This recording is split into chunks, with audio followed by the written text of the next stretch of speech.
when that religion becomes a doctrine that does not allow critical thinking. Imagine when some people are indoctrinated that when you kill for your God, there are 7 virgins waiting for you at the other side. How do I contest that I have now been given a gun to go and kill people because the Lord says so? Because God says so, because we are fighting for God. These leaders of religious organizations are always egocentric and believe that spiritually superior to everybody. And they believe that they are the savior. They are the one that God has sent to save the whole world.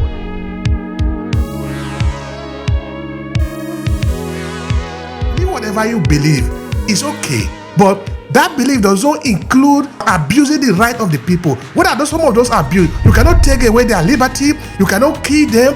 This is why I think it rests squarely on the Nigerian law to determine what is even a religion in Nigeria.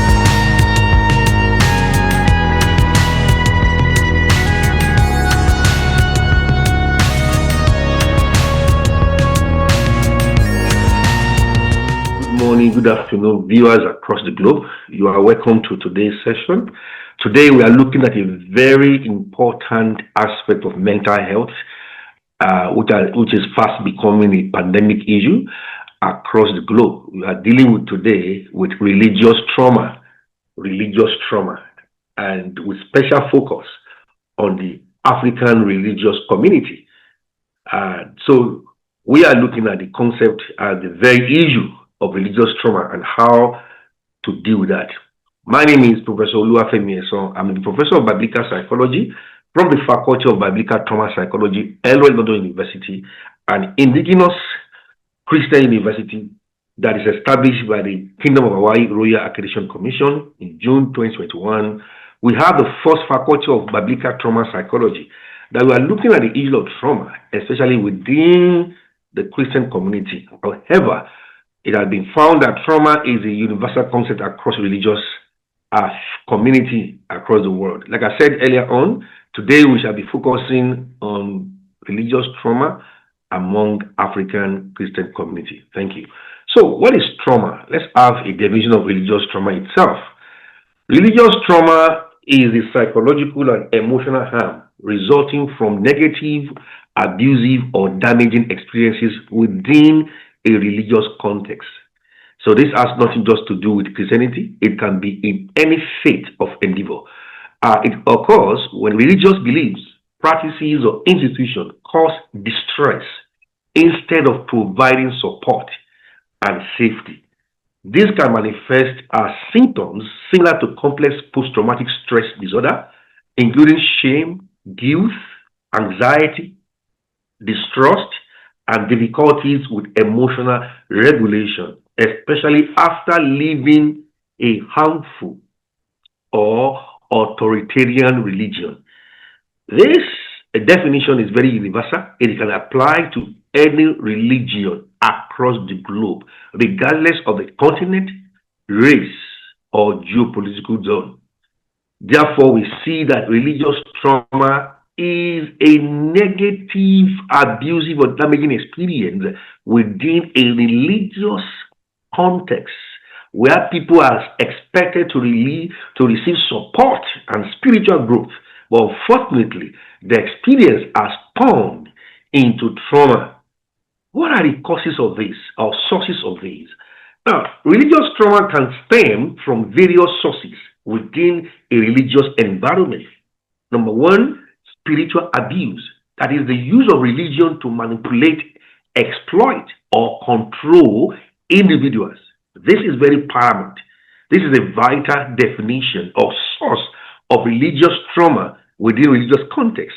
The use of religion to manipulate, to exploit, or to control members of a religious community.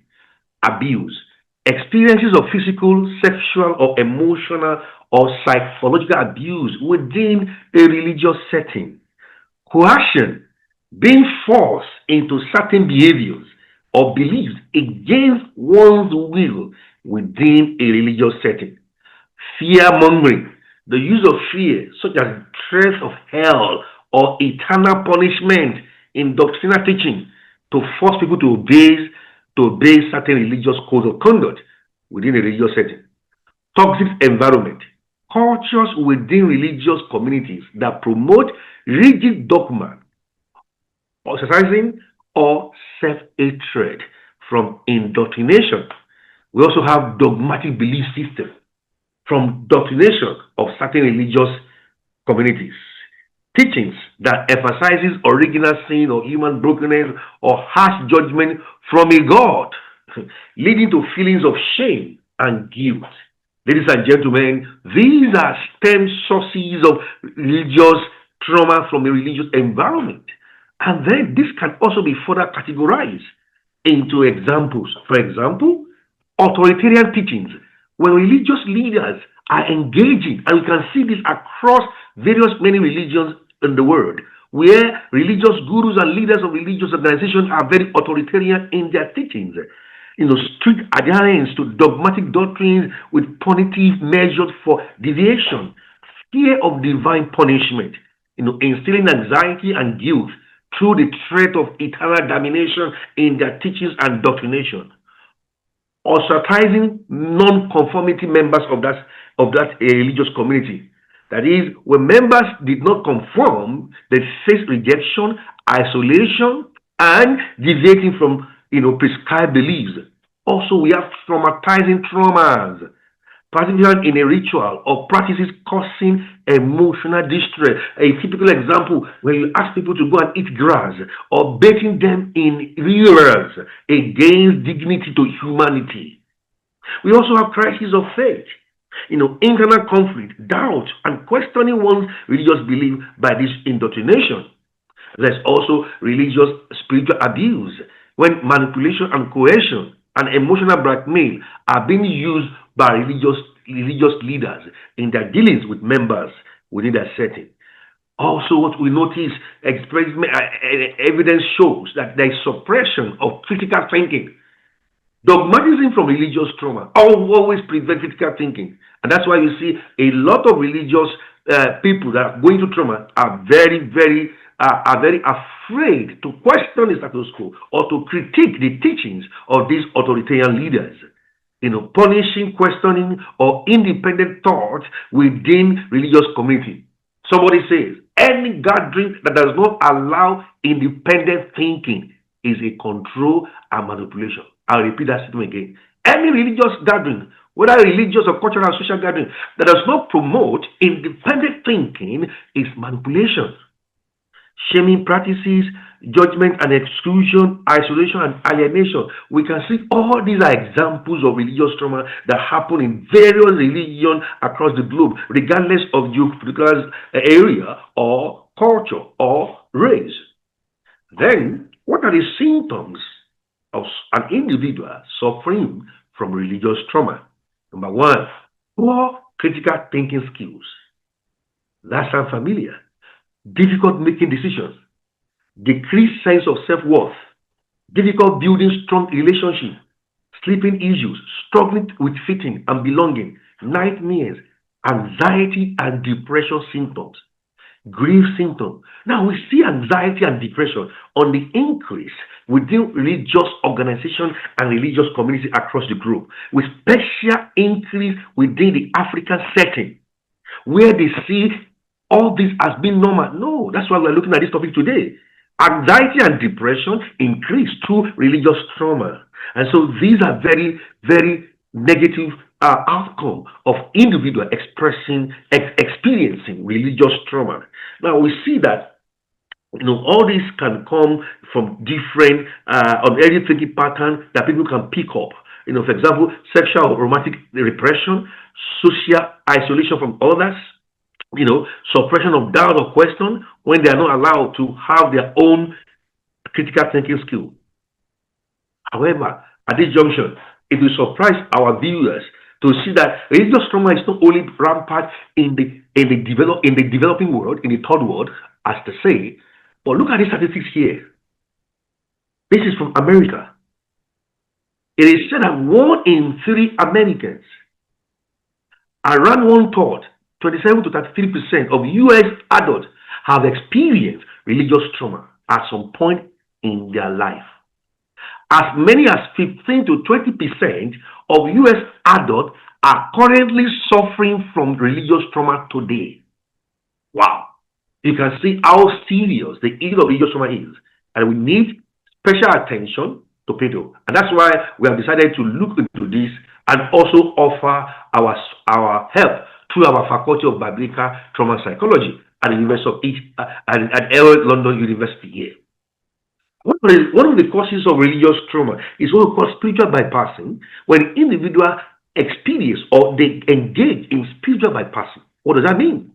Spiritual bypassing is the use of spiritual beliefs, practices, or ideas to avoid addressing unresolved emotional issues.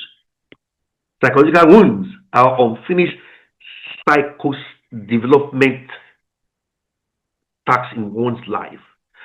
This term was introduced by John Waywood in the 1980s. It involves a defensive posture where one uses spiritual concepts like premature transcendency or just be grateful to sidestep pain. What does it mean? When people don't want to face issues that are psychological, issues that are purely developmental, and they cover it up all in the name of religious practices.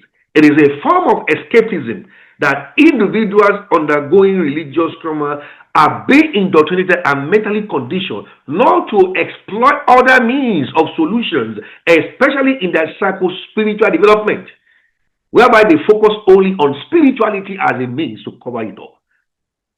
And it's very dangerous. What are the harmful effects of this? When an individual under religious trauma is practicing spiritual bypassing, number one, hinders healing. By avoiding psychological wounds, spiritual bypassing prevents genuine healing and growth. Create inauthenticity. It leads to a state of inauthenticity where people pretend to be enlightened or positive while suppressing their true feelings. You see that? They are bypassing psycho-spiritual development, psychological issues, biological issues, all in the name of spiritual growth. It is also fosters psychological disintegration. When certain painful aspects of our lives are disowned, it leads to becoming psychologically unwhole, all in the name of spiritual practices. Also, spiritual bypassing corrupts spiritual practice itself. How? It can turn spiritual practice into a form of avoidance rather than a genuine part of self-discovery. Because when individuals undergoing spiritual trauma, they tend to avoid facing the painful issues in their life, all in the name of fasting and prayer. They will say they will pray, they fasted, and they'll pray. No, issues that are psychological must be addressed psychologically. Issues that are biological must be addressed biologically. These are the fundamental issues of life, because man is a tripartite being. Again, what are the signs of spiritual bypassing? This very slide is very enlightening here. You look at this slide at the junction, viewers, you can see that a false optimism when you see people that are expressing spiritual bypassing, they're always positive. No, it can't be. Life is full of ups and downs. The reality is that nobody will be up there all the time. There are moments of low situation in our lives that we have to acknowledge the feeling of lowness. But when you see people undergoing spiritual bypassing that are being oppressed religiously, they are always having this false optimism. Prayer, positivity. They are, victim of their own gift. They claim to be gifted because of their so-called giftedness. They ignore psycho-spiritual development and growth. They have psychedelic escape. That is, they use religious practices as a form of drug. And that's why Kama said religion is the opium of the people. Horoscope, depending on horoscope, they don't want to face reality, they don't want to plan for their life, take pragmatic steps towards achieving their goal. They check their stars. They also have saintly disguise, spiritual superiority, over-reliance on spiritual guide without facing real pragmatic cognitive approach. Be intentional. They also glorify their gurus and they always pointing finger. They will point to spiritual reasons where they are not making it in life, instead of them to look inward and face the reality of what is happening in their life. Then why do people go through spiritual bypassing? They want to avoid pain. They want to put up a defensive structure. And they also look at religious and spiritual leaders. Negative influence or lack of psychological knowledge of religion or spiritual leaders that are lacking spiritual understanding and psychological knowledge, and therefore leading people under the name of religion. So we now see these are, spiritual bypassing is one of the major form of that leads to that. Another factor that also contribute to spiritual trauma is the spiritual egocentrism by the leaders. Spiritual egocentrism is defined as a person's inability to consider a God's perspective or a spiritual viewpoint beyond their own, often leading to a sense of superiority and self-centeredness within their spiritual path. We see that a lot. If you do a survey of most of religious trauma committed by religious figures, these leaders of religious organizations are always egocentric and believe they're spiritually superior to everybody. And they believe that they are the savior. They are the one that God has sent to save the whole world. When you are under such a leader in your community, you are going to be subjected to abuse and manipulation. Egocentrism, because they are, by applying their self-centered view to spiritual matters rather than physical or social context. And this concept is supported by pagan theory and biblical examples like Michael's reaction to David's dancing, highlighting spiritual immaturity and distorted understanding of divine perspective. What are the signs? These are 15 signs of spiritual ego. Watch out. This is very enlightening for every individual that is a member of a religious community. Watch out for these signs in your leader. Once you see this sign, you have to make way out of such community, because any leader, any religious leader displaying these signs of spiritual ego will eventually abuse your life and abuse your faith. Overly publicizing, their special spiritual accomplishment on social media, claiming a stance of superiority, believing that they are connected with the divine and they have a deeper revelation from God above every other person. They use spiritual words and concepts to avoid facing, vulnerable emotions, flaunting how spiritual they are on social media. These are lists. Take a look at this list of 15 signs. Any leader in religious setting operating this will eventually manipulate people. And that leads to what we have now in Africa. At this junction, in this discourse, this is one of the greatest problems that is contributing to religious trauma in Africa, the materialistic prosperity gospel. Due to the poverty in our nations in the third world. The materialistic prosperity gospel is a belief system within some charismatic and Pentecostal Christianity that teaches financial blessing and physical well-being are always God's will, obtainable through faith, positive conversion, and charitable giving, seek faith.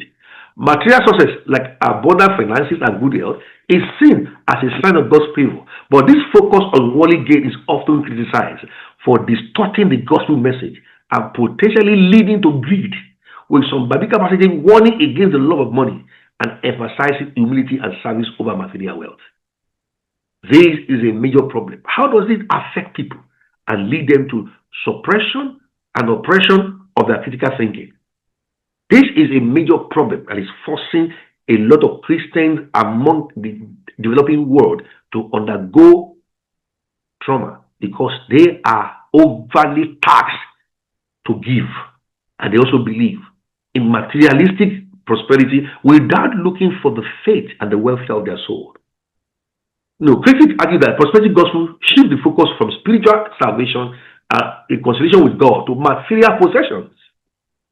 They also equate, prosperity with righteousness. The teaching can lead to a false sense of righteousness where material wealth becomes the measure of one's faith and godliness. You see that? Measure. Everybody become materialistic, and everybody's looking at materialistic achievement as a form of spiritualistic growth. They ignore spiritual reality. They focus on worldly benefit and lead to neglect of deeper spiritual issues like sin, eternal consequences. So we now see again, and this is so strong, it becomes a religious stronghold. People are bound, and this is one of the dangers of religious trauma. It has a spiritual undertone. When people undergoing spiritual trauma has become bound, and it leads to trauma bond between their religious community and doctrination and their leadership, that people are held captive in such religious communities. They suffer from religious stronghold. What is a religious stronghold? It can be referred to either a physical location important to a faith, like such city like Mecca in Islam or four holy city of Judaism, or more commonly in a spiritual sense, it refers to an harmful pattern of thought, belief, or cultural idea that oppose religious truth and hinder an individual relationship with their faith, as described in the book or in the Bible, the Holy Book.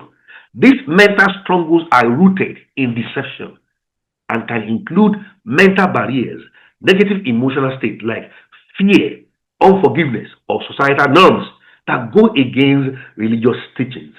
So we now see the very strong correlation between that. What is a spiritual stronghold? It's more like a demonic oppression, but to the point of demonic possession. The mind, emotion, and the will have been trapped by the continual bombardment of fresh lies or memories of old lies. Lies in the name of doctrines. Lies are being told in the name of religious teaching. And when these people are exposed over the years, it has led to a mental conditioning of a stronghold and has held them bound and oppressed. And that has led to trauma bond between the oppressed and their religious leaders. This is one of the most difficult aspects of religious trauma. Thank you for your time. Okay. So thank you so much, Professor Oluwafemi. That will really be a very important conversation. There are a lot of questions that I have for you. Like I told you this morning in a call, we're probably going to do more than one episode regarding this because currently in Nigeria, that is something that is going on. You see, I will always make mention of Nigeria, not just because I am in Nigeria, but for the fact that this country has a lot of potential in Africa if it's successful, if it's well managed. But if it go wrong in Nigeria, Africa also have a lot to suffer from. Because, anyway, I don't need to go to things that are already very simple for people to understand. The success of Nigeria is for the benefit of the whole of Africa. The failure of Nigeria is also a good pay that a lot of Africa will also be prepared to face because you cannot escape it, okay? All right, that is where I think this conversation is also going to be very important as we move on to what is currently happening in Nigeria. But the first question I have for you, Professor Oluwafemi, is what is the role of religion in a society? What do you say about that? Yes, I'm going to start from, as you know, it's not my pattern. When you ask me questions about, Africa, we have to look at the pre-colonial era, sir. In the pre-colonial era, before the invasion of our society, Africans have always been a religious people. Religion is part of our indigenous knowledge system. And we have our indigenous religions. And what is that religion? It is coming from what we call the universal innate spirituality. That innate spirituality has been established through neuroscience that human beings have the capacity for spiritual experience. And that's why you find that religion is in every form of culture across the globe. That is the order because humans are innately spiritual and therefore they have what we call the God vacuum within them, regardless of their culture, their race, and their geographical location. And that is the origin of religion, to express that innate vacuum, the innate spirituality, connection with the divine. So people develop systematic ritualistic external practices that is a form of an expression of the uniqueness, that innate connection with God. And that is the order of religion. Yeah. Thank you so much for that. That is very important. Your explanation there is really very important because, of course, that leads me to some of the questions I'm going to be asking you later. Because I really find it very interesting when you were talking of the spiritual bypass or the religious bypass. But of course, we're not treating that just now. We're coming to that later. Looking at it from psychology or from philosophy, if you want, it appeared that somebody have been able to study some other persons or study the way that people behave, and the person say to the people, "Don't worry, I will help you. Let me take care of it for you. But now I will tell you what to do." And these people trust him that he is right, that he actually have their interest at heart. But for that moment, they begin to manipulate you and treat you like a little child. But remember that you have given your power to them, that they can think for you, they can organize for you. And I think, of course, I'm talking generally about politics. In politics, we vote for people. We give them the power to operate on our behalf. They sign contract on our behalf.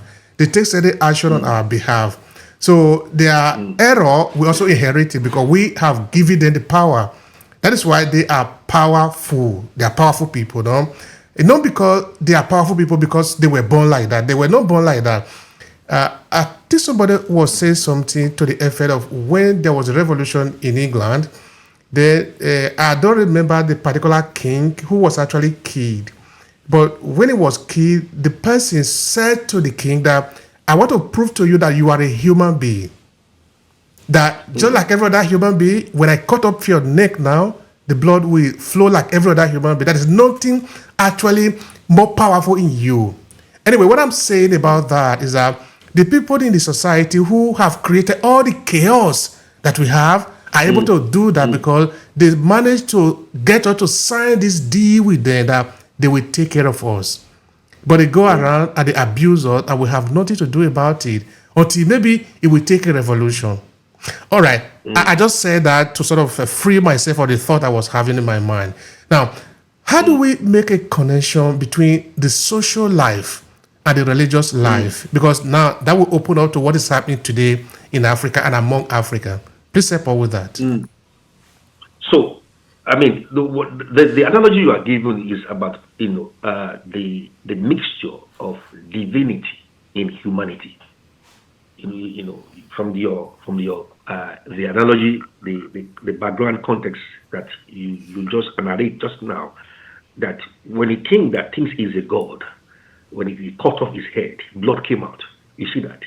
Now, blood came out because that king has become a tyrant, and there was revolution. Then people find out that, he's human like us. Now, the concept of divinity in humanity also cut across religious divides. That when people see individuals with special giftings, the gift of the God, like charisma, and it's come from a Greek philosophy that some people are chosen by the gods. Yes, charismata, that is the gift of the God, that the God has chosen them. Now, so they see that, okay, these individuals, they have certain divinity traits within their humanity. But don't forget that is a combination of divinity in humanity. Now, where the corrupt start is that when someone so-called person that has sinned, has been divine, are having issues in their humanity that has not been resolved, and they're talking about their own trauma. And this is where the problem lies, sir.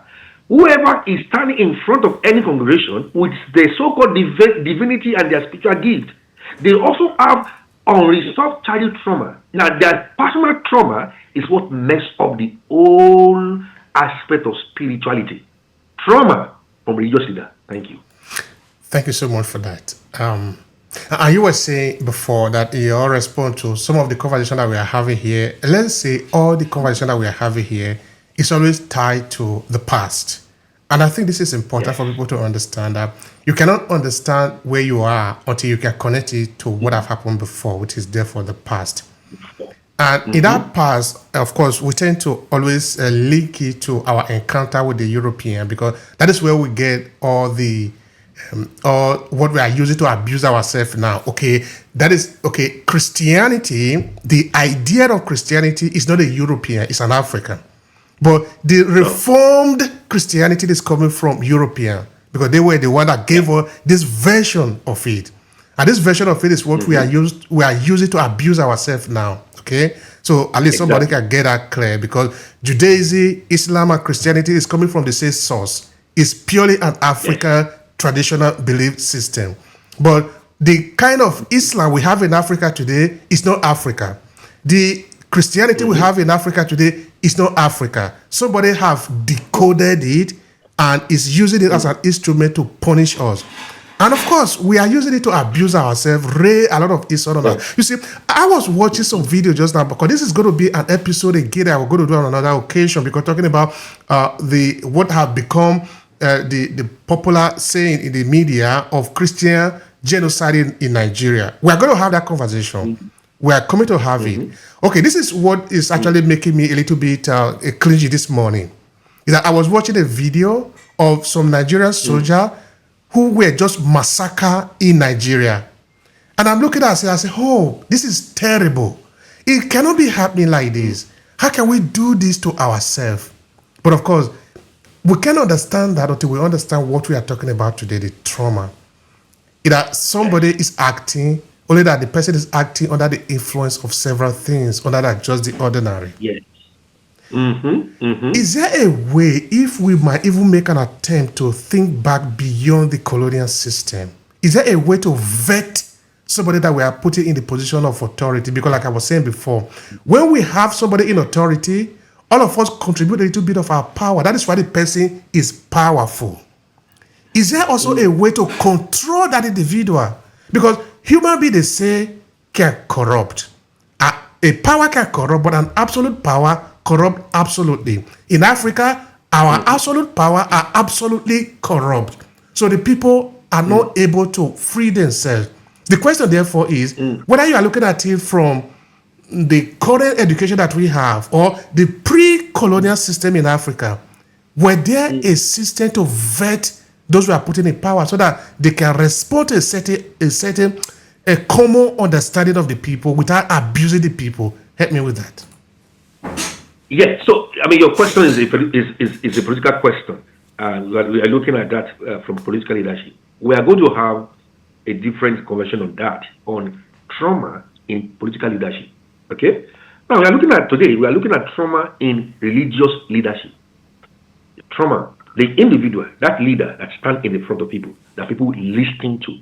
You see, in political leadership, we are voted to it, so we through the vote of the people.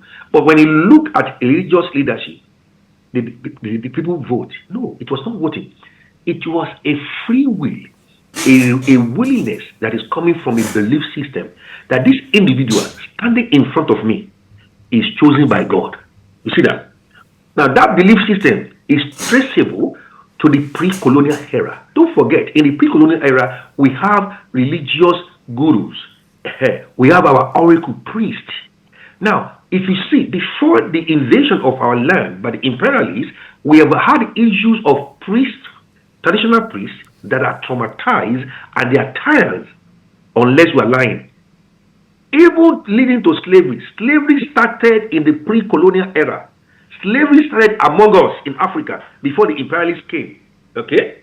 Now, what will make an individual to look down on other individuals and see themselves superior is because their psyche is already messed up. And that's why in my discourse this morning, you saw what I call spiritual egocentrism. Sir, egocentrism is the foundation that leads to religious trauma and also political trauma. When a leader, whether it's political or religious, are egocentric, they are going to coerce, manipulate, and abuse power. Thank you. All right. Thank you so much for that clarification. Yeah, you are right. We're going to come back to that argument on another day when we look at the political aspect of it.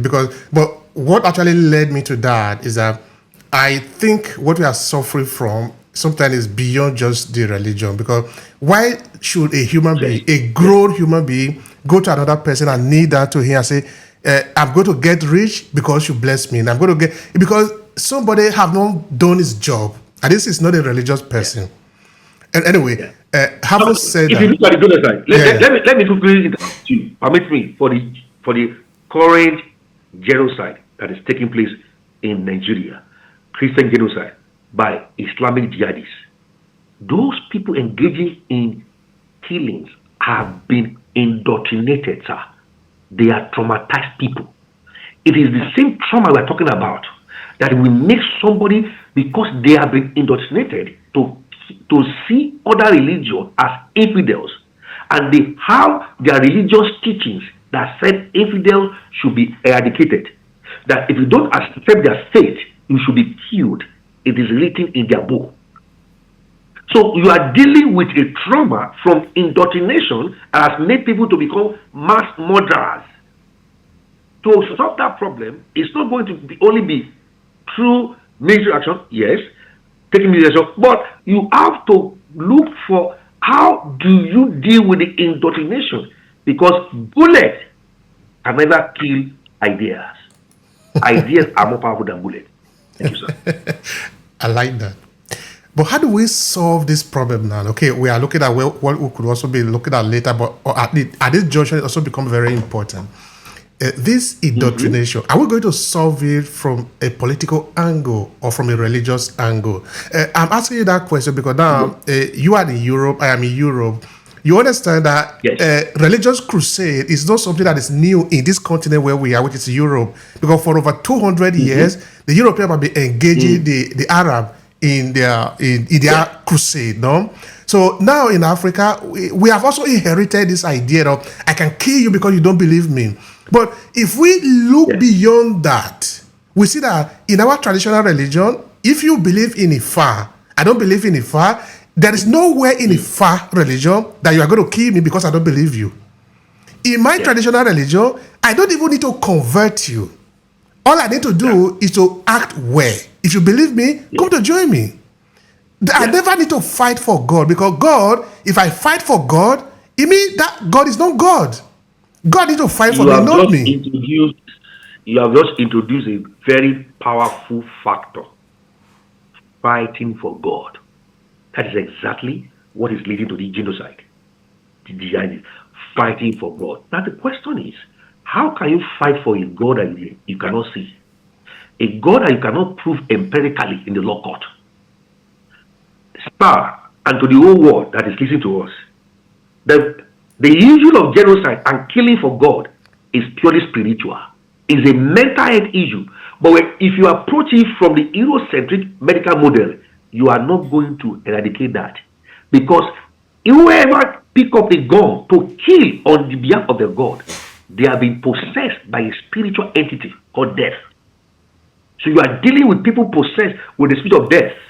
Fine. We need political power to eradicate them. We need military power. After that, the remaining believers in such religion, how are you going to, that have not picked up guns, how are you going to deal with them?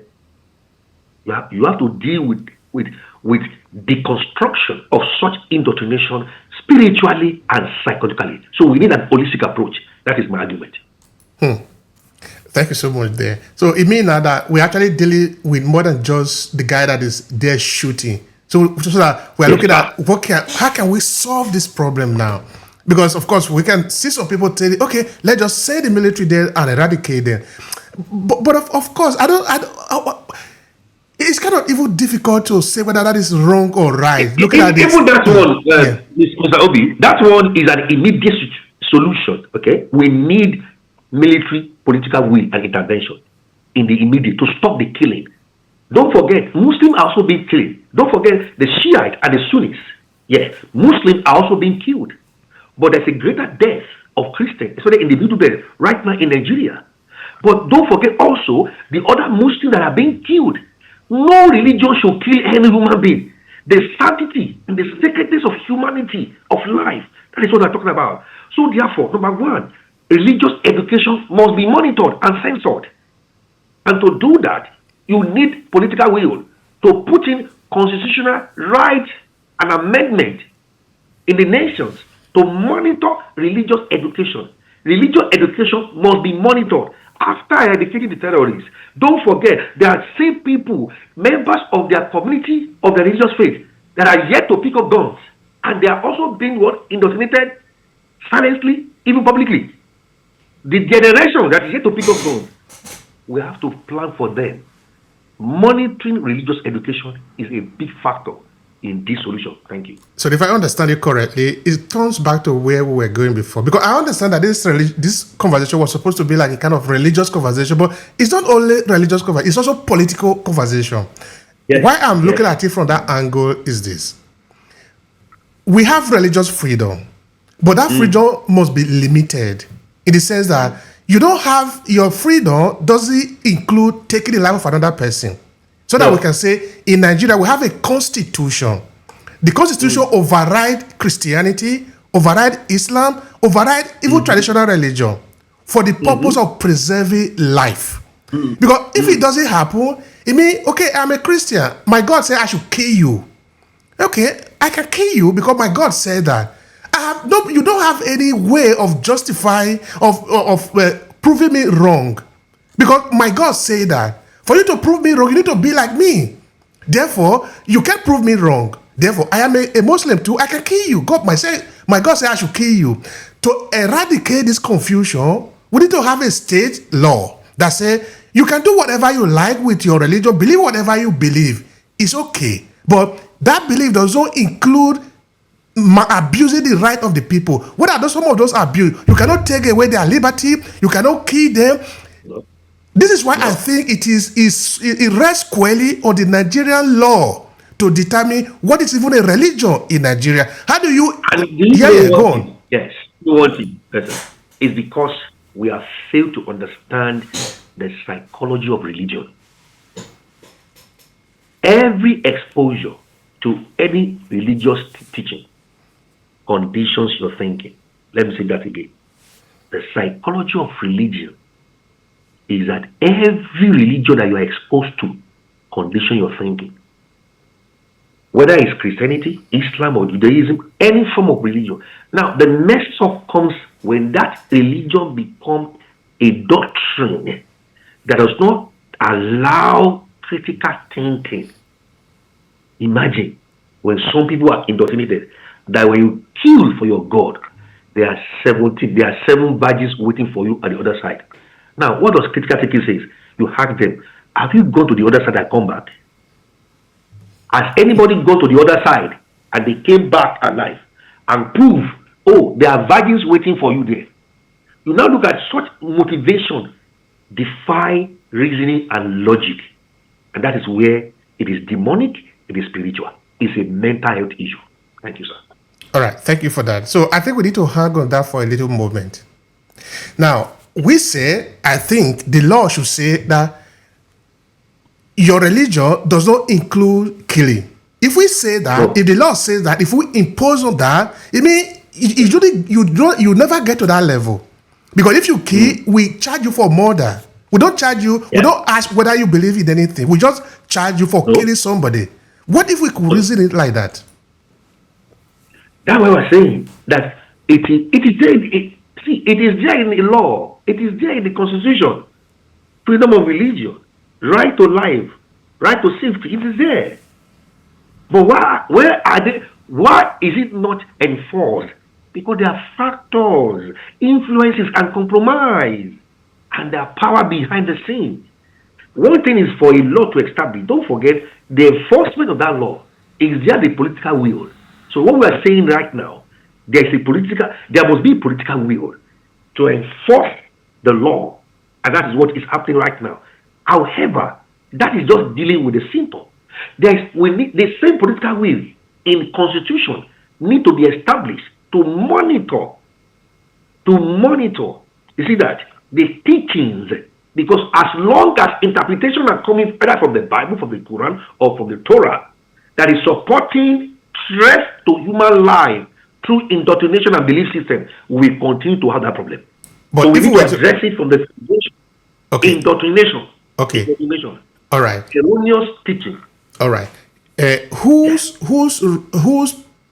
power does it, or whose authority is it to establish what can be taught in a system? Say maybe, for example, is it the government, or should we leave that to the imam or the pastors or the reverend father to decide what is going to be taught? It is the government. It is the government. Every citizen, constitutional right to live, your right to safety, right to live, to existence, enshrined in the constitution of the land. That's it. So any religious doctrine that is threatening that is anti-government, leads to anarchy. It has to be eradicated. That's it. All right. Thank you so much for that.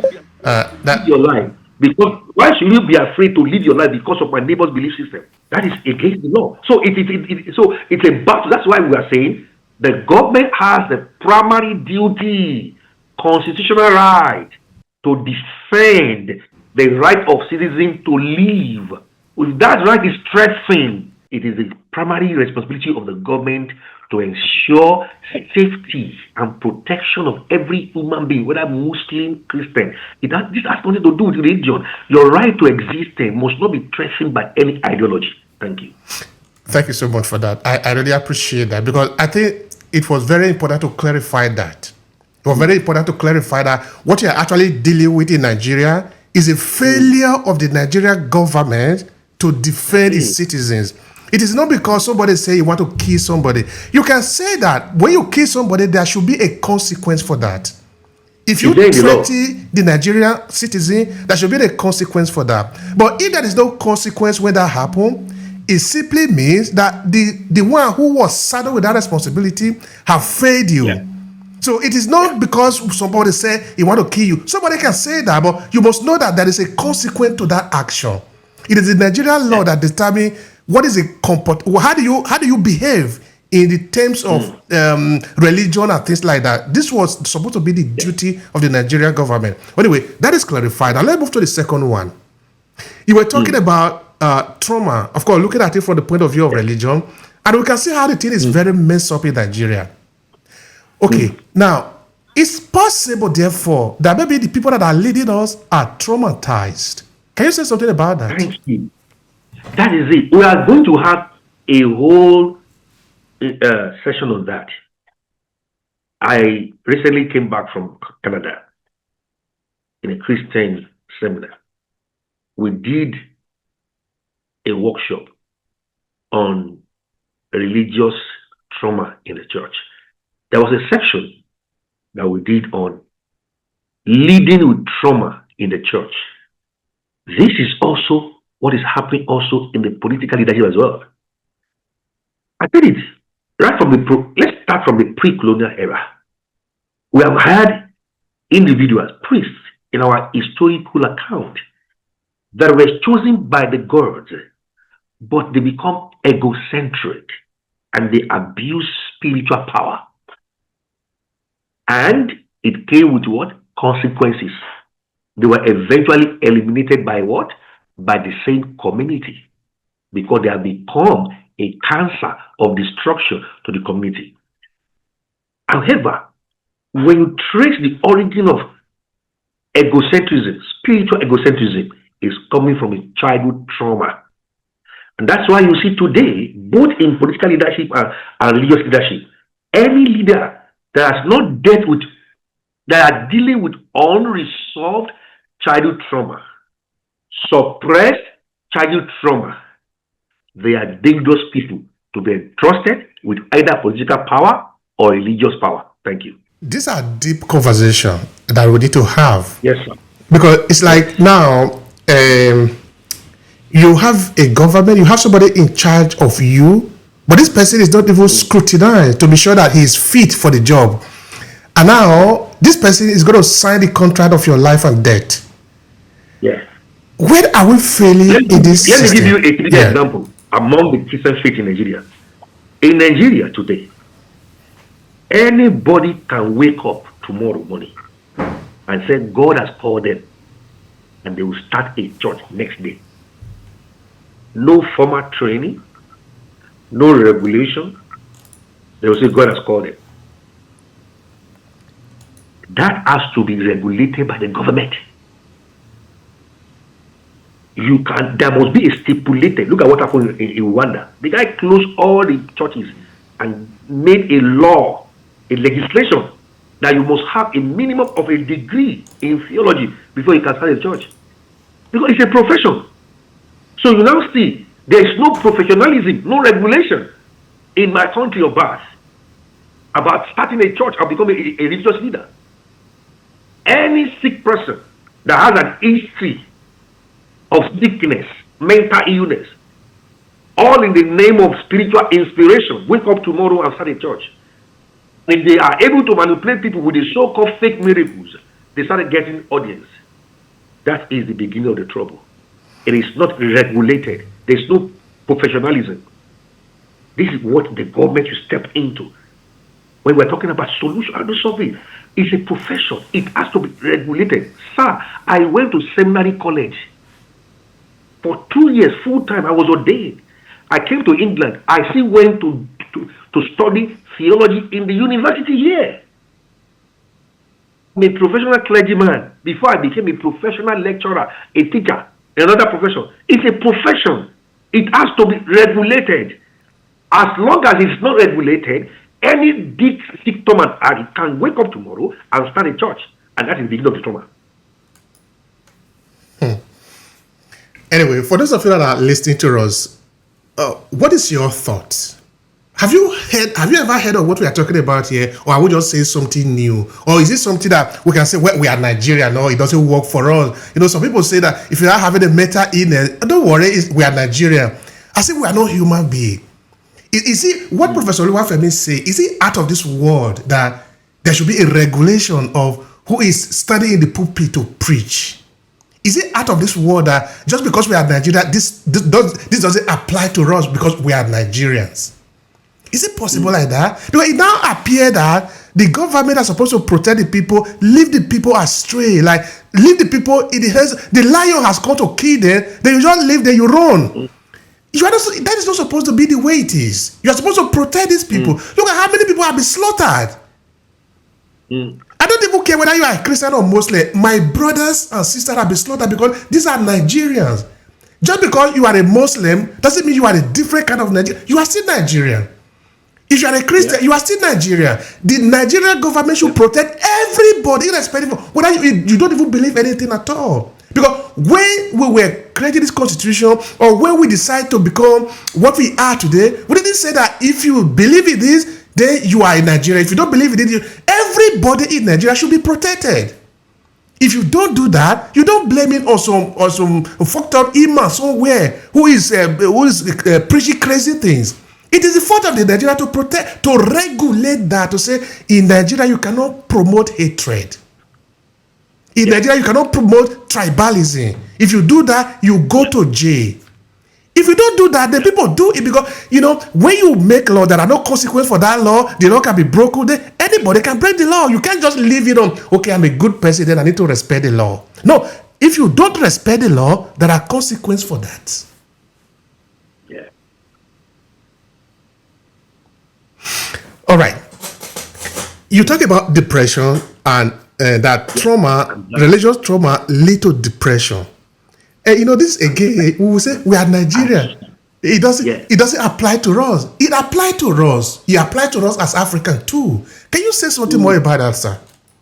Yes, because of my work in the mental health space, religious trauma is a major contributor to anxiety, depression, and suicide. Not just only in Africa, but it's increased in Africa. You saw the statistics that shows in the US, 1 out of 3 Americans have experienced religious trauma. Now imagine in Africa, my brother, what we are going through.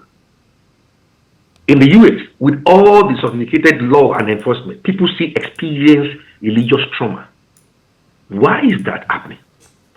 You have to understand the psychology of religion, the mental conditioning of religion.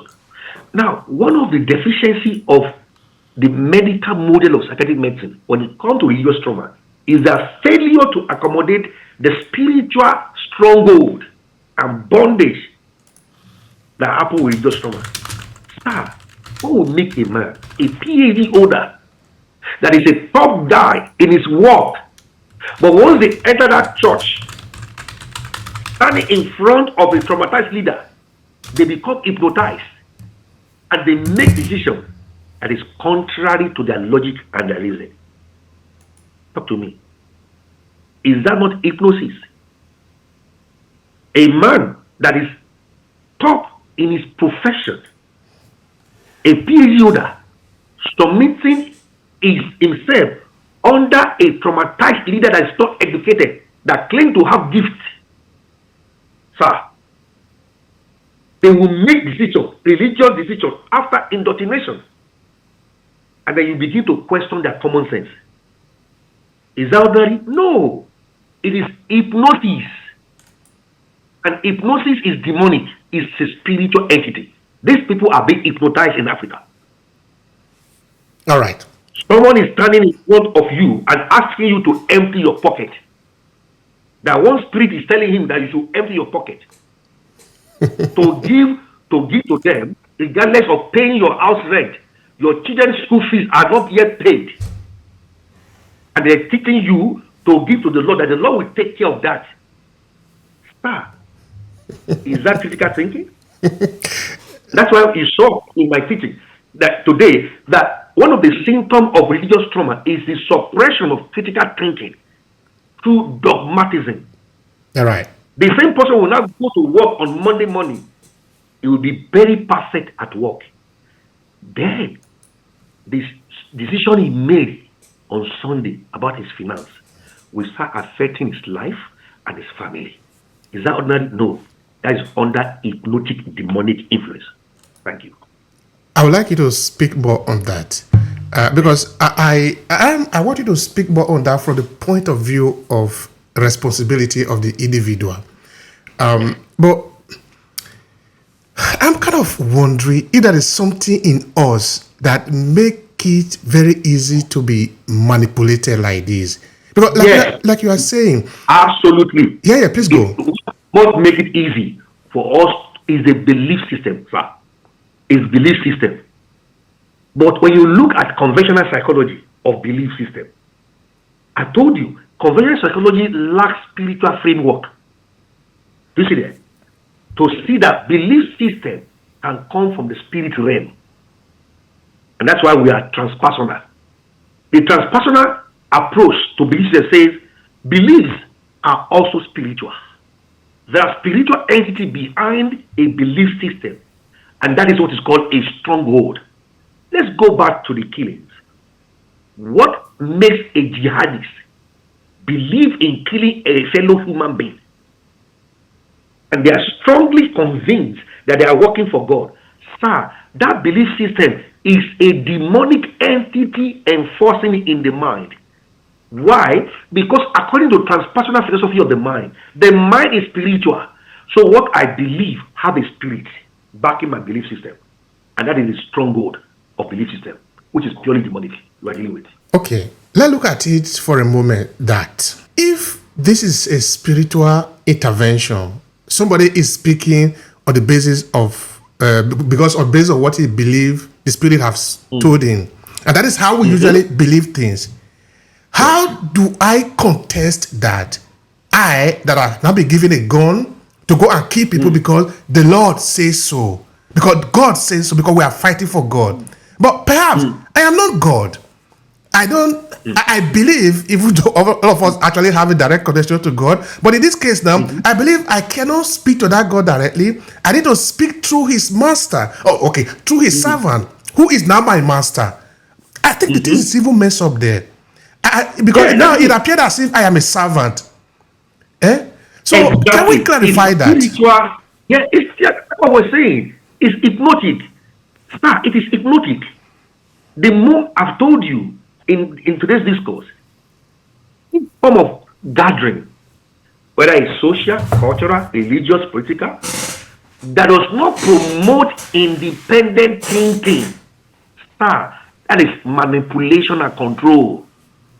Let me say it again. In form of social gathering, whether it's political, religious, cultural, or family, that does not promote independent thinking. The right to your own opinion, your right to your own perspective, to be respected, sir, that is control. Now you now wonder, what will make a PhD holder? I keep on referring to that because I have examples of that a lot. Educated people under hypnotic manipulation of religious leaders. Educated people under hypnotic manipulation of political leaders. They'll ask you to pick up a gun. Why don't you ask them, your own firstborn should lead us?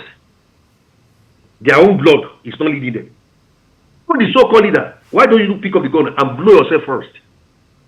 Again, I said to you, under the promise of virgin or heavenly promise, afterlife, the logical thinking is that, ask them, have you seen anybody that came back from afterlife to confirm to us virgins were waiting for us at the other side? Why is your proof? your evidence. Sir, any gathering, I repeat it again to all our audience, whether it's a friendship, whether it's any form of social conformity in any kind of social context, whether it's religion, political, family, cultural, that does not promote independent thinking, it is purely manipulation, coercion, and control. And that is the beginning of trauma. Thank you. All right. Let's look at this PhD holder that you are referring to. Yes. And of course, it's true. I've seen. Including professors too. Sorry to add that too. I've seen, because here I've interviewed more than 1,000 people. So I've seen nearly a lot of people, okay? Now, there was this story that when an elephant was born, they tied this little elephant to a small stick. And they left it there. Then the elephant, of course, remained there and it grew up. Of course, the tree is small, but the elephant now grew and become very big. When the elephant become very big now, which of course, it could actually pull its leg away, then the stick will be gone, no? The elephant didn't free itself. Why? Because it now understand that tree, that small tree where he's tied to is bigger than him. Therefore, he can never be free. So look at that. Having this at the back of our mind. Look at that. This PhD holder. How is he going to be free? How do we deconstruct this mystery for him that you are not supposed to do this? Yeah, a very good example of what we call, Bob Marley call it mental slavery. You see that? He said, emancipate yourself from mental what? Slavery. That elephant that was tied to that stake has internalized that bond. You see that? The bond. They tied him. He was tied to that stake. That cord has become internalized. And so the moment you internalize any bond, I don't need to be there physically to control you. You see that? That is mental slavery. Mental conditioning that has led to mental slavery. That is what we are suffering in Africa. It all started from trauma of colonization. And we are still neo-colonized. If you look at the prosperity gospel, the new charismatic prosperity gospel is part of the new colonization agenda of our religious consciousness. Dependent. I make you look up to me. I come with good things. I made you believe and trust me so that you can never think I'm manipulating you or I have any bad intention. So I come with goodies. Does that sound familiar? And then once I gain your trust, I don't need to be physically there to control you. Sir, is that what is happening to us today? Talk to me. All right. Let's look at that for a moment.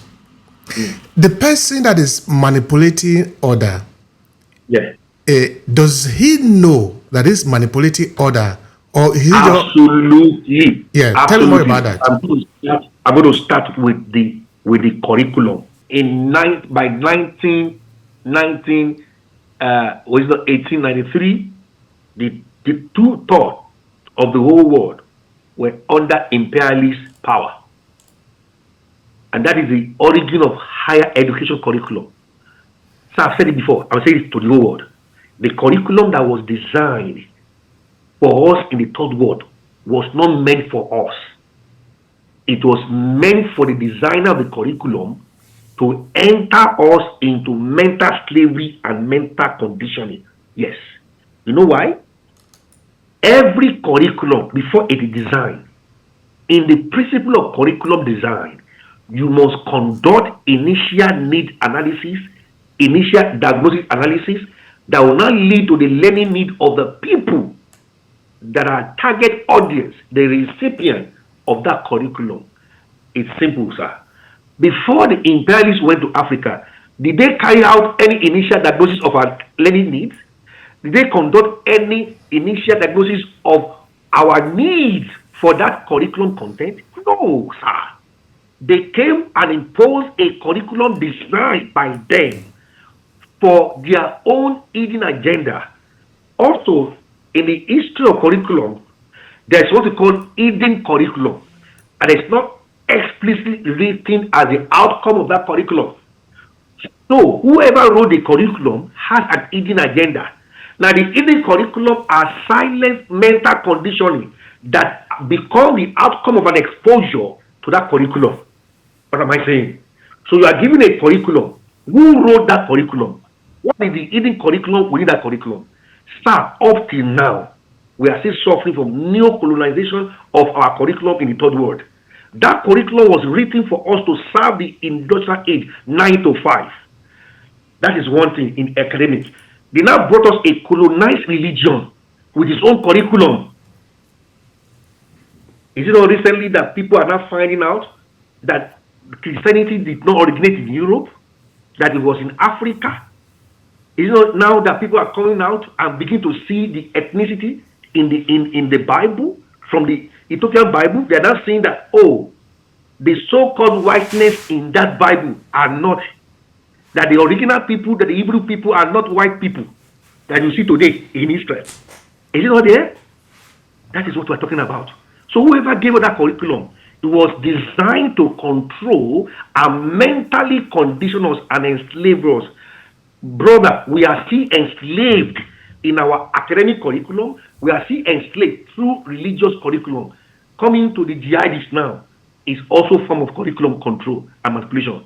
The goal here is to deconstruct that curriculum and write our own indigenous curriculum that will meet our indigenous needs spiritually and politically. Without that, we are only dealing with the symptom. Okay, that's where I actually wanted to go there. Because if it is clear that the person that is manipulating the other people know that he is manipulating the other, of course they know, because we can see that the pastor, okay, we are using the pastor as an evidence now, who is having a private jet, having a big school, doesn't even have the children of his member, to attend the school because the children probably do not have money. But this is the people that are contributing money to build the school. So it got to a point that somebody should even ask the question. That is where I think maybe the responsibility should come in for the individual. At a point, you need to ask the question, because every day, okay, you said something very interesting now. This PhD holder is being manipulated by somebody that didn't even go to school. Okay, let's say you know how to read and write. This guy who is a PhD holder, go there and genuflect, kneel down, and the person is putting his hand on you and telling you are blessed. But for how long are you going to remain like that? How long are you going to remain like that you can ask yourself question? But why am I not able to get this blessing directly from God? I can kneel down in my house and pray to God. I'm trying to say... Why? You know why? Yeah, tell me. That individual has been hypnotized. There is hypnotism through spiritual encounter. But is it going to be like this forever? Is it going to be like this forever? That's what I'm sort of curious about. Until there is what we call spiritual emancipation and an enlightenment. You see that individual must go through spiritual and intellectual emancipation. But Mali has said it. He said, emancipate yourself from what? Mental slavery. He said, none but ourselves. You take the shackle off your neck. How? Through spiritual enlightenment. That is why religion, trauma, suppressed critical thinking, dogmatism, critical thinking. Recently, I have an experience. A prophetess. I met someone through her, and she called me. Oh, since I was the one that invited you to this place, why don't you tell me first before you can speak to this person I brought to you? This individual, she's 51 years old individual, and you claim to be the spiritual mother. And so that person, before anybody can speak to that person, you have to take permission from you. I say, really? I totally disagree with that culturally and morally. The person is not an underage. You are telling me this individual cannot make a decision for themselves? They have to go through their spiritual mother. And that is the manipulation and control we are talking about. You may be looking after that person spiritually, quote unquote. Yes, but it's an individual with a right to make their own decision without any influence or control. but they take the role. They have to go through us. That is what is happening. I can tell you countless examples of that. It's just recent. That people in many religious gatherings, they cannot do anything without the religious leader. Before they buy a land, Papa must pray. Before they get married, that is cultism or cultic manipulation and control. And that is hypnosis. Hypnotism is taking place through spiritual manipulation. That's what happened to that PhD holder. Thank you. Thank you for that. Another way I would like you to look at that is what you were discussing before, the escapism. Because for somebody to be practicing that now, it means the person sort of maybe is relatively awake, understanding that there is something, but he doesn't want to face it. Therefore, he's looking for something else to do, to sort of use it to cover what he was supposed to face. And because you didn't face it, that thing is always there, which is you are afraid of. In my place, that is the story of monster is every culture, no? In my place in Esan, the monster that is of course very common to many people is called Odudu. Odudu, I've never seen Odudu in my entire life. Of course, as a child, now you don't question what is Odudu, because your mother will tell you, well, if you don't behave well, I will call Odudu in the night. It will come to beat you. It will come to catch you. It will come to eat you. No, of course, this is very common in many cultures. But at a point, you begin to grow up. You begin to but this Odudu, how big it is, how what kind of the color of it? Does he have eyes? Does he how does it work? Does he appear? By the time you start questioning, you start having this critical analysis, Odudu will fall because it doesn't really. It's never there. It was never there. So that is the beginning of cultural trauma. That's another topic entirely on its own. Cultural trauma. You see that? Yeah. When that child is being told that an Odudu will come, and you don't question Odudu, you are already suppressing critical thinking. That child, you are saying to that child, you are meant to be seen, not meant to be heard. Do you see that? That is the beginning of childhood trauma. You are meant to be seen, not meant to be heard. That is, you keep your mouth shut. You don't question what I'm saying to you because I'm your mother. Do you know what that has done, damage it has done to us, our self-esteem in Africa? We are still going to have a whole topic of that, cultural trauma, parenting us through cultural trauma. That's what happened. That's interesting. But of course, I say to people that you need to grow up, otherwise you will remain a child. Like that PhD holder, who by actually it have increased in size, but it haven't increased in the mental aspect. No, okay, he have been able to accumulate and memorize theory. No, it's fine. Yeah. But have you been able to grow also in your level of processing information? Because if you process the information, is it possible for you to go and genuflect before somebody who does it? Except maybe, for example, like you are saying, you are going to respond to them. You are just barely escaping something. You don't want to face it. But what kind of an adult are you? You don't want to face the reality. That form of escapism, but I'll be sorry for example, is also part of the indoctrination design. So they have been taught erroneous indoctrination to relinquish their responsibility to the divine. Now, I said it at the beginning of today's podcast. There is a relationship between divinity and humanity, which is a partnership. So divinity is unseen.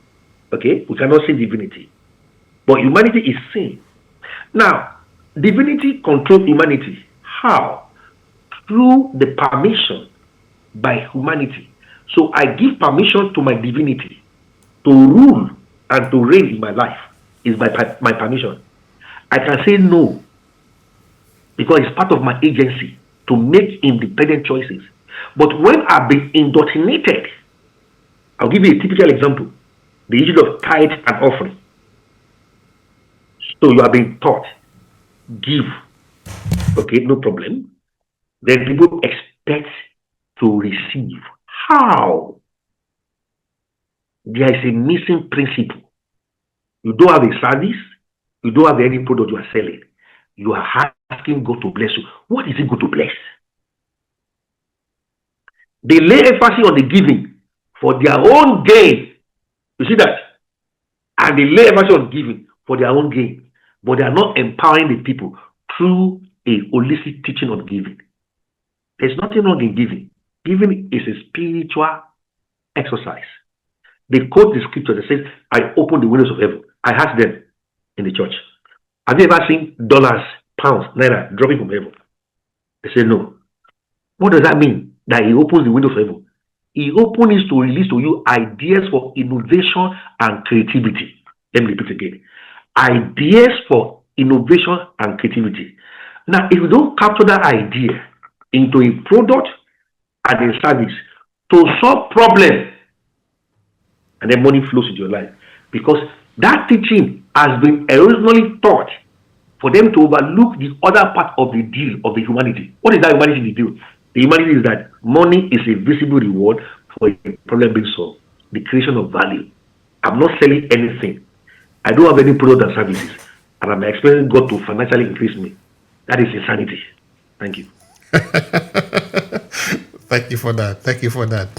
But there's another thing, there were a lot of important things that you mentioned, of course, because of time. Otherwise, they need elaboration. This is why we are here. This is why we always come here. Because now you see that with Professor Oluwafemi, I've done, I think, nearly 10 episodes now. And you can hear him also say that there are more that we need to do. Of course, this is what we do. We love to do that, to sort of help somebody to get the point. Because sometimes we think we understand this, but we are not really clear on them. All right, you made mention of self-hatred, and this is something that many people also need to understand, because now we see, because this is a question that it really should come up a lot, both in psychology and also in the sociology. Now, somebody tell you, go take a knife and kill somebody, you will be rewarded with 70 virgins or 10 virgins or even one virgin in heaven. And you actually go there to do, you take a knife, you put it on somebody's throat, literally, and you cut it off. You don't feel anything in you. How much hatred do you need to have to do that to your fellow human being? So I am beginning to think that is something bigger that we are not seeing here. Yes. Mr. Obi, you have just mentioned it. There's something bigger than not seeing in the spiritual psychology of it. You see that? If you look at the conventional secular psychology, they will tell you the neuropathy, the emotional, the physiological reasons for that behavior. No. That is limited. To kill human being, that is death. Any thought of killing, that is the spirit of death, has possessed the mind of that individual. That's it. That's why I said to you that bullets cannot kill ideology. Ideology is spiritual. That is what happened with demonic indoctrination of extremism. Until we begin to look at extremism in religion as a spiritual entity, extremists are possessed with a spirit that want to suck blood. You are dealing with a spiritual force, sir, that does not make people to think logically. When do you think after they kill, and after a while, they look normal? You look at their face. Some of them don't have any remorse. It tells you they've been taken over. Their thinking faculty, their logic reason, their common sense at that time are been taken over by a spiritual entity. That's it. All right. I wanted to look at it a little bit from a physical understanding. It has been shown, recently, for a couple of years now, there has been a high increase of drug proliferation in Nigeria. This is something that wasn't very common before among us, no? But even here in Europe too, of the immigrant community, we've seen a high percentage of drug consummation, talking of hard drugs. Drug abuse. Now, this drug abuse among these people, because if you have spoken to people that have to do with this deep investigation, there is usually a report of drug usage. Is it possible that these people are being confused by the drug that they are taking? Because when you take drug now, you are more dangerous than a little child. Yes. Because you basically interrupt what is happening in your head. Is it possible, if that is the case, which role does drug play here? If Very we also say that they are important spiritually role. possessed. Yeah, yeah, because the drug messes with your mind, sir. Anything that messes with your mind, that you lost the cognitive and metacognitive. Now, let me use that word. In psychology of coaching, we have what's called metacognition. What is metacognition? Now, metacognition is my ability to monitor my own thinking. Do you see that? My ability to monitor my own thinking. I'm the one observing my thought. This metacognitive ability is inherent in every normal human being. Okay? And that is what will lead to reflective thinking. You see that? So we use that in coaching approach. By questioning, you reflect. So you wake up, you think of today. Okay? Once you are thinking of today, that is metacognition. Is an ability that operates in a normal human being. Now, the moment you start taking drug, it messes your metacognitive ability. Do you see that? Drug addiction messes with your ability to undergo metacognition. Your thoughts are now loose. And what happened in the spiritual psychology of it, it opens up to spiritual realm. Realm, yes. And you are easily manipulated by spiritual forces because you have lost your ability to think about your thought. That is what happened to addiction. And once that happens, that individual, they see, ask people that smoke, ganja, smoke all this, they will feel high. And when they are walking, they will tell you that they feel high and they start smiling, feeling happy, which is normal logic. They've lost the ability to monitor their own thought. They lost ability to reflect. And this is the danger of drug abuse. All right. I want us to decompose. I want us to separate these different elements and see which role they actually play here. We see the individual in a Western idea. You see, this is the machine. Now we see the spirit, which is the invisible, that is going to have an effect. Then we have the drug. Okay, maybe we can also talk about the fourth component, which is the person that is introducing the drug or who is in charge or who is interested in manipulation. Is it possible that we can take away the spirit and it will still be, this guy will still go ahead and kill other people? Of course. Because I said it messes your thinking. Don't forget, where does thought come from? Mr. Obi, you have to look at the psychology of thinking. Where does thought come from? Secular psychology believes that thought is not spiritual. They focus on what? The taxonomy of the mind and the brain.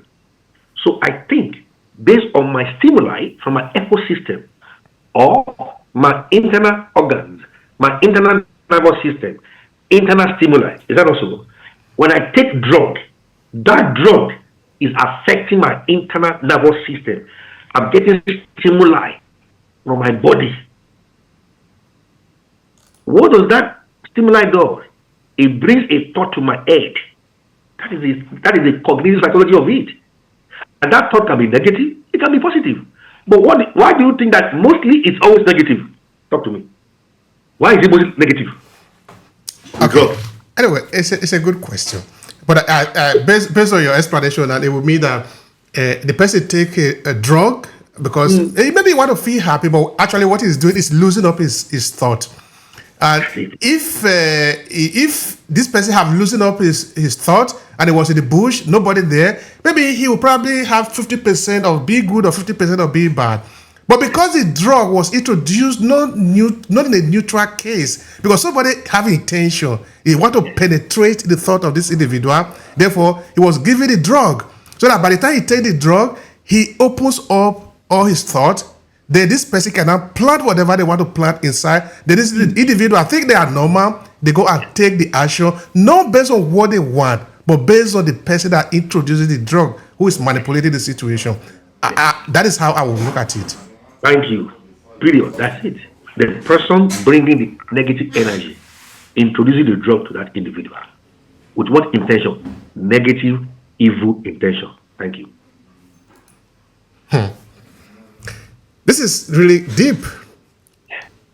Because now the people are under the influence of negative substances and they go around committing all sort of criminality in the country, and it's really dangerous.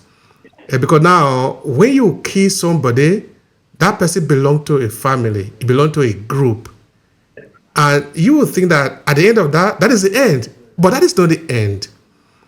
Because now you deny somebody the chance of having a brother, of having a sister, of It's really more than that, but Obi. It's not just denying. You have lost and destroyed a gift to humanity. Don't forget, in our last episode, every human being is a gift to humanity. absolutely.